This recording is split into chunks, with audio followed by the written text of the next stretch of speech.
Old School RuneScape markets are going absolutely insane since Jagex released more information on their most recent rebalancing project. In the recent blog post, they covered a wide variety of items which are receiving significant buffs and nerfs. This has a wide impact on the overall in-game market. Specifically, I think some big profit can be made from the Voidwaker, Ancestral Pieces, Inquisitor Armor, and the Soulreaper Axe, but only if you're willing to take the risk on them. Let's go into more detail about what's changing. Jagex has finally taken the plunge and nerfed the occult necklace's massive damage buff from 10% down to 4%. Obviously, this has affected the price of the necklace, and it's lost about 36% of its value, down to around 650k.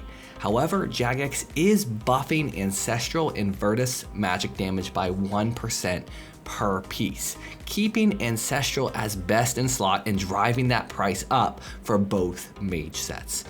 Ever since the Shadow came out with the Tombs of Amasket, Ancestral Armor has just shot to the moon because of the scaled magic damage from the Tumikin Shadow, and I don't see it slowing down, especially with this update where you can see it immediately jumped from 360 mil for the set to over 420 mil at its peak. In my opinion, Ancestral is a solid investment choice as it's still best in slot, and even if better armor were to come out tomorrow, it's very likely that Jagex would incorporate a concept like Ancestral Shards, where you break down the armor and craft the upgraded version. Very similar to what they've done with Armadyl Armor and Masori, and Bandos Armor and Torva. When Jagex incorporates older armor sets into the game to buff or craft newer armor, it helps to protect the longevity of the game by allowing the older bosses to remain relevant. There's always going to be a demand for Bandos armor to an extent because there's always going to be a need to repair Torva.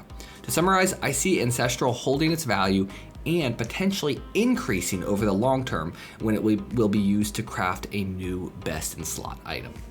Since we're on the topic of magic buffs, the Prayer Augury is getting a 4% damage buff, which is huge. This has had a direct impact on the price of Arcane Prayer Scrolls, which are used as a one-time unlock for Augury.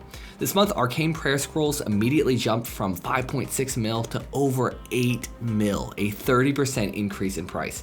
I don't know how much profit there is to squeeze from this, as it looks like the price is stabilizing. However, even if it's not a great flip, it means that Chambers of Xeric is becoming a massive moneymaker again, with just about every drop being very profitable in 3-mans or solos. In this rebalancing update, Jagex has also decided to nerf the Voidwaker, and they are being pretty firm on that. I know this is a sensitive subject in the OSRS community right now, as it seems like Jagex has continually targeted the Voidwaker for nerfs since its inception. Jagex has stated that they are implementing a nerf to make the accuracy plus 400% or 5 times normal rather than guaranteed. And this will have implications in PVM and PvP encounters, but does free up Jagex to make other spec DPS weapons like Dragon Claws or anything that they make in the future more flexible. I mean, why would you use the new soul-crushing bludgeons spec, which has a chance to miss, when you could just use the Voidwaker and have guaranteed damage? See what I mean? The markets reacted as expected to this nerf, and the Voidwaker lost around 16% of its value, dropping from around 90 mil to 75-ish. And I am taking a risk here in investing in the Voidwaker, since I think its usefulness won't be as impacted as people think it will be in PVM scenarios, and its price should stay steady, especially if Jagex continues banning the bots near the wilderness bosses. Now let's take a quick look at the Nightmares uniques, because these have seen a bump in price due to the fact that Jagex is making them 50% more common and adding dupe protection on the armor set and mace. Not only that, but Jagex is also buffing the armor set and mace to include a 7.5% damage buff, up from 2.5% when using the mace in conjunction with the armor. So Inquisitors has been a fairly niche item for the most part, with players getting it for chamber speedruns or the nightmare itself. Typically Inquisitors isn't really a priority upgrade for most players, and as such I doubt a lot of mid or even high level players have a full set of it lying around. I could see the set rising from 160 mil right now to over 200 mil honestly in the near future, depending on how many max hits over the scythe are gained from using the mace with a 7.5% damage buff. One item I haven't talked about yet is the Soulreaper axe. Previously, this axe was really only used at Vardorvis and some spots in the Theater of Blood. It's pretty hard to use correctly compared to other similar weapons, considering it will continually deal 8 damage to your player every time you attack for up to 5 stacks. And compare this to most other weapons where you just attack and do damage. It's much simpler. However, Jagex is making a few changes which indirectly buff the Soulreaper axe. 1. Stacks will no longer be lost instantly upon switching weapons, which means you can switch to a Voidwaker or Dragon Claws, do a spec, and then go back to your axe while still preserving your soul stacks. Second, accumulated stacks will start decrementing after 12 seconds without attacking. This is up from 6 seconds, so it's double the amount of time. And then finally, when stacks naturally degrade, they'll actually end up healing you for the damage you took while building those stacks up.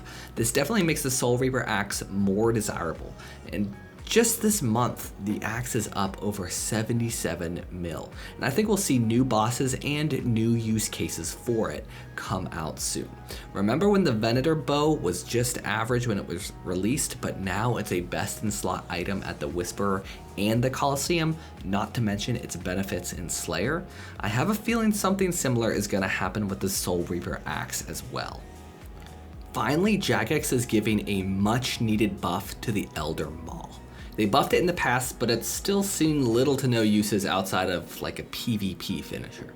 Now Jagex is giving its special attack a defense reduction ability that outclasses the Dragon Warhammer. It will reduce your target's defense by 35% on a successful hit. That's 5% more than the Dragon Warhammer. The interesting thing about this buff is that it frees up a slot where you would be using a Dragon Warhammer and Defender when you're using a two-handed melee weapon.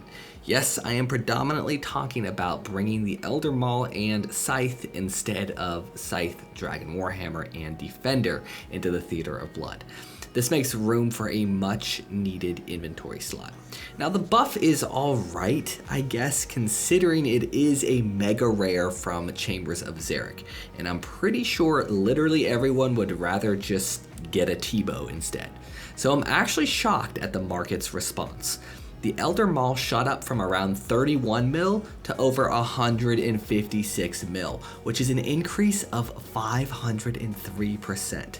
Now I'm not sure if it's too late to jump on the Elder Maul train or not, but those are some serious profit margins nonetheless.